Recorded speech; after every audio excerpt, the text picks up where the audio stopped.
Hello les amis, j'espère que tout le monde va bien. Bon, ben voilà le SR20, ce deuxième moteur donc que je casse. J'en ai cassé un tout premier quand je venais d'acheter la voiture, un mois plus tard, là j'ai cassé celui-ci. Presque 2 ans après l'achat de ce moteur. Donc bon, il y aura au moins tenu 2 ans, c'est déjà bien. Bon, pour ceux qui le savent, donc ceux qui ont suivi mes aventures du championnat de Mérignac, hein, la Manche à Bordeaux, le moteur n'a jamais redémarré ce jour-là, suite aux injecteurs en fait qui se sont tout simplement bloqués en restant ouverts. Donc là, ce qu'on va faire, je vais démonter entièrement le moteur en fait, pour regarder déjà dans quel état il est, à savoir si on va pouvoir le sauver ou pas. On va regarder aussi du coup l'étendue des dégâts, si jamais il s'avère que le moteur est HS, que j'ai une petite idée de ce à quoi pourrait me servir le moteur. Petit truc sympa comme ça, une petite envie qui me tâte depuis des années, sauf que j'ai jamais cassé de moteur jusque là, et on va dire que celui que j'avais cassé avant a été récupéré, et celui-là, faut encore le démonter pour regarder ce qu'il a. Si on peut le refaire, on le refera. Peut-être un future swap dans la S13, qui sait.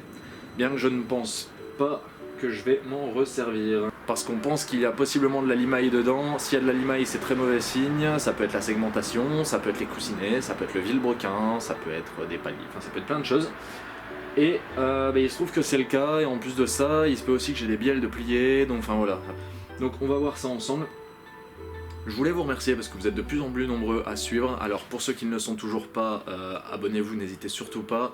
Il y a encore beaucoup de choses qui vont arriver, ça m'encourage vraiment à faire de plus en plus de vidéos, de choses, et de vous donner encore des nouvelles sur la suite qui est très prometteuse. Je ne parlerai pas du moteur parce que je vous envoie la vidéo la semaine prochaine. La semaine prochaine je vous la mets. Sur le nouveau moteur de la S14, là actuellement, pour vous tenir au courant des choses, elle est toujours chez G-Concept, donc chez Mathieu, en cours de préparation.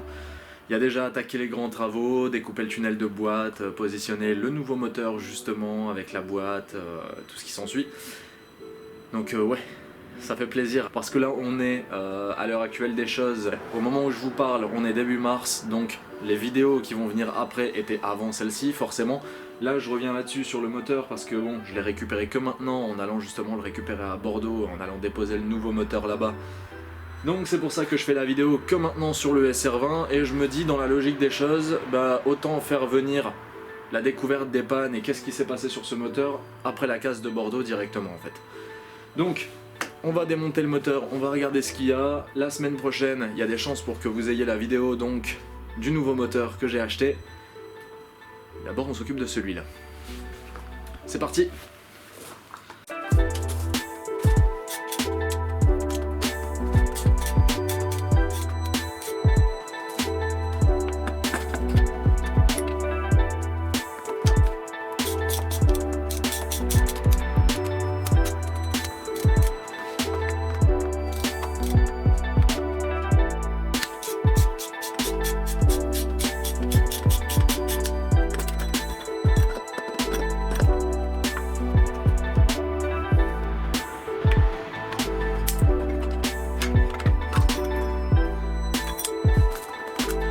Bon, là, la première étape de démontage a été faite. Alors, on a tiré l'admission. Donc là, en fait, l'admission, elle se présente comme ça par rapport au moteur quand elle est montée dessus. Là, l'admission, elle vient comme ça, en fait. Bon, de l'autre sens, mais voilà, en gros, c'est ça. Là, ici, on a donc les 4 injecteurs. Donc les têtes rouges que vous voyez là. Et là, on a les conduits donc d'admission qui rentrent directement ici dans le moteur. Donc en fait, c'est ici que l'éthanol ou l'essence, selon le montage, est injecté. Et en fait, ce qu'on peut voir, donc c'est ça qui a causé les problèmes moteurs qu'on a eu, c'est qu'ici il n'y a plus de tête. Celle-ci elle est partie dans le cylindre, et normalement vous devez avoir cette espèce de petite capsule en plastique qui là c'est à moitié enlevé aussi. On voit qu'elle est plus du tout axée avec les 4 trous. Ici, n'en parlons pas, elle s'est complètement retournée, et là elle est complètement écartée. Elle est à la limite même de partir dans le cylindre aussi. Donc ça c'est le problème qu'on a eu. C'est à cause de ça en fait que les injecteurs sont restés ouverts et ont noyé les cylindres. Parce que là en fait l'éthanol est injecté, ça remplit les conduits ici, et le moteur étant fermé et rempli d'éthanol, quand ça a cherché à compresser, incompressible. Donc voilà. Maintenant, suite du démontage. On va tirer ici les 4 bobines, tirer tous les vis de contour cache-culbut. Je pense que les arbres à cam doivent être en bon état, je pense pas que ce soit ça qui a été touché, mais bon, il faut les enlever pour tirer la culasse. Donc c'est parti, on démonte aussi.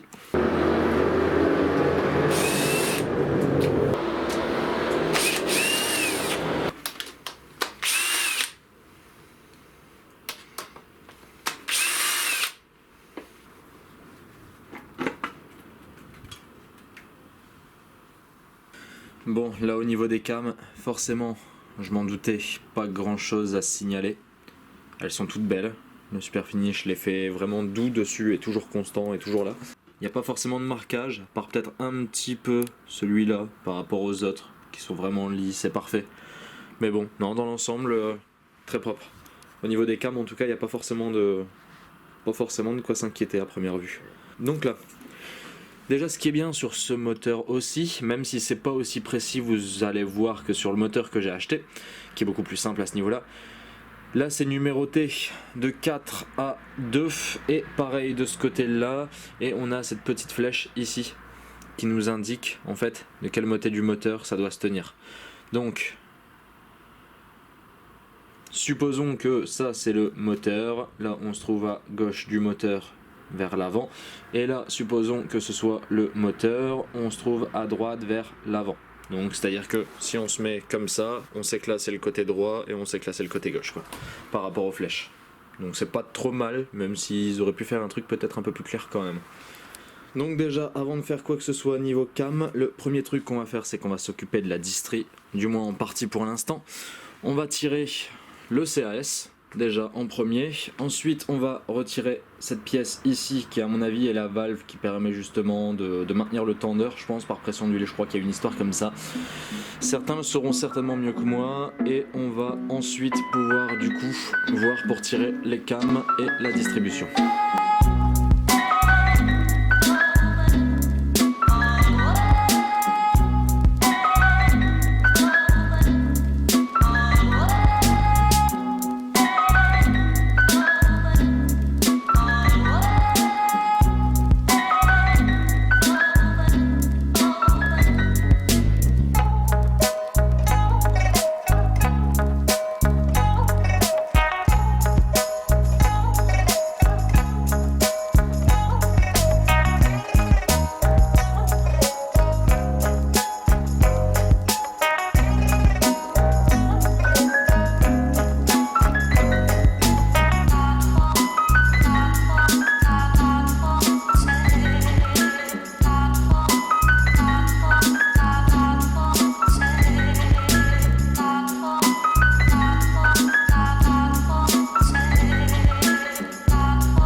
Donc là en fait on a un problème, vous allez comprendre quoi tout de suite. Si je vous dis que j'ai une bougie qui est complètement claire alors que toutes les autres sont foncées, vous allez me dire il y avait peut-être un problème de richesse ou quelque chose comme ça. En effet, il y avait bien un problème de richesse. Et donc si j'ai gardé les bougies dans cet ordre là, donc c'est-à-dire cylindre 1, 2, 3, 4, merci la palette, c'est parce que du coup je voulais être sûr que 1, 2, 3, 4 c'était dans le même ordre que les bougies. Alors le cylindre 1, aucun problème, hein. Il est parfait, tout va bien. Mais par contre, pas le cylindre 2. Voilà. Alors je pense qu'on s'est arrêté juste à temps pour éviter trop de dégâts. Je pense que l'éthanol est passé à travers, parce que ça expliquerait pourquoi il fuite comme ça, et ça expliquerait aussi la rouille sur les contours qui n'est pas présente sur les autres. Donc c'est le cylindre 2 qui a pris. Les autres n'ont rien, du moins rien de grave, rien d'inquiétant. C'est voilà, ça va encore, mais ouais, par contre le deuxième est bien marqué. Alors si j'ai un conseil à donner aux personnes qui ont un doute sur leur richesse, sur la lubrification et sur les compressions, contrôler avant de rouler parce que sinon ça pourrait être même pire que ça. Là on va dire que si on avait continué, si j'avais changé les injecteurs, si on était reparti, peut-être que sur le cylindre 2 en fait j'aurais complètement foiré le bas moteur quoi. Là je pense que c'est récupérable, en soi c'est en surface, c'est pas trop creusé donc ça va. Mais si ça avait été plus grave que ça aurait été un bas moteur qui aurait pu être bon pour être jeté à la poubelle quoi. Donc maintenant qu'on a démonté, qu'on a déculassé, qu'on s'est rendu compte que le cylindre 2 était en mauvais état, on va retourner le moteur et là ce qu'on va regarder ça va être la partie vilebrequin. Donc la partie vilebrequin avec les coussinets de bielle, les bielles en elles-mêmes, parce que comme j'avais dit sur les bielles avec les conseils qu'on m'a donné donc de ne pas essayer de rouler avec mon moteur parce qu'il y avait sans doute des bielles qui étaient tordues ou pliées à cause du fait qu'il y avait de l'éthanol plein les cylindres. On va vérifier ça et on va voir du coup si en bas le verdict il est aussi mauvais quoi.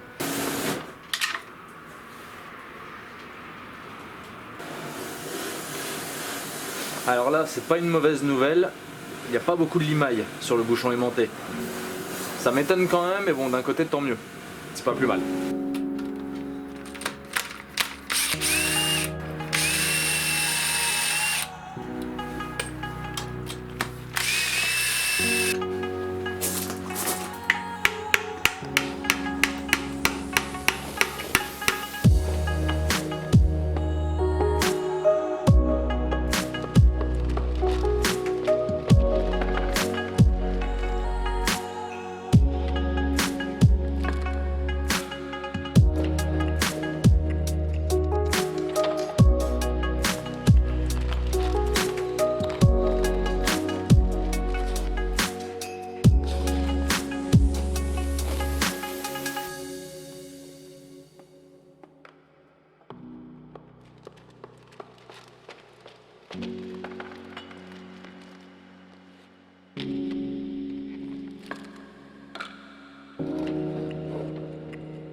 Bon les amis, moteur démonté entièrement. Une bonne chose de faite. Alors au final les dégâts sont pas si importants que ça en fin de compte.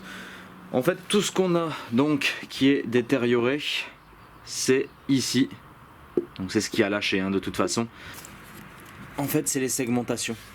Donc c'est à dire que les segmentations elles sont voilà quoi. C'est à dire que le piston il a rien. En soi il a pas l'air d'être abîmé, il a l'air même plutôt propre. On n'a pas vraiment de démarcation dessus, légèrement ici, mais c'est vraiment ultra léger, donc je pense pas que ça ait son importance. Ici de l'autre côté c'est pareil, on a vraiment une petite démarcation, mais vraiment très léger. Donc en soi je vais voir avec Lucien ou avec Rémi s'il y a nécessité de changer les pistons. Mais pour moi il y a juste besoin d'une segmentation, d'un joint de culasse forcément vu qu'on a tout démonté. Et je pense donc de faire rectifier les conduits de cylindre. Enfin surtout celui donc qui est abîmé, détérioré. Ici on a les paliers de vilebrequin. Donc ceux-là ils sont nickel aussi, ils sont parfaits. Il n'y a vraiment pas apparemment d'usure anormale, de marquage ou quoi que ce soit. Ici niveau coussinet de bielle c'est pareil. On n'a rien d'anormal non plus, à part sur celui-ci, là. Bien que sur le vilebrequin, on n'a pas du tout de traces. Bon, là, c'est de l'huile, d'accord. Ici c'est pareil, c'est de l'huile aussi.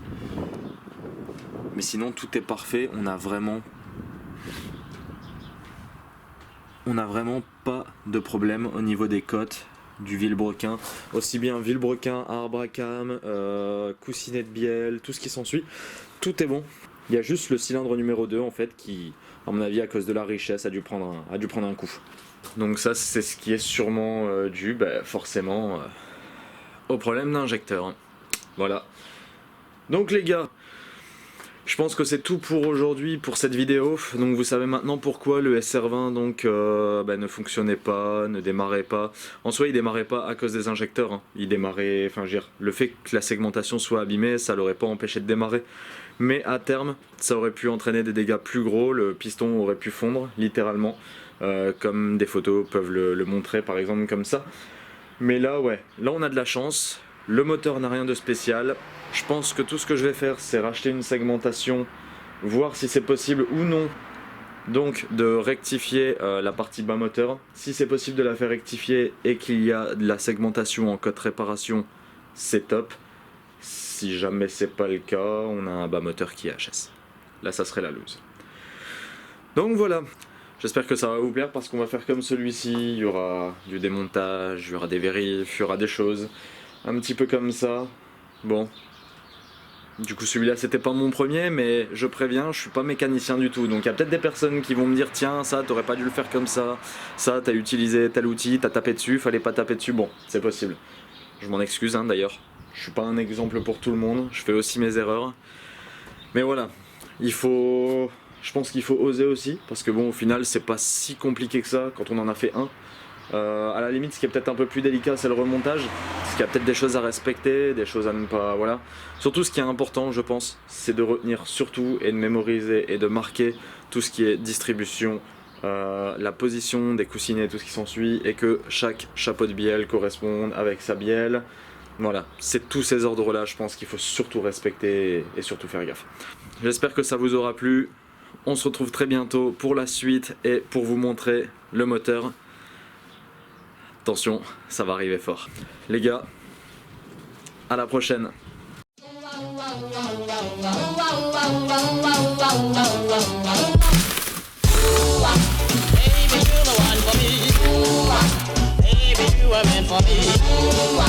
I'm in love with you.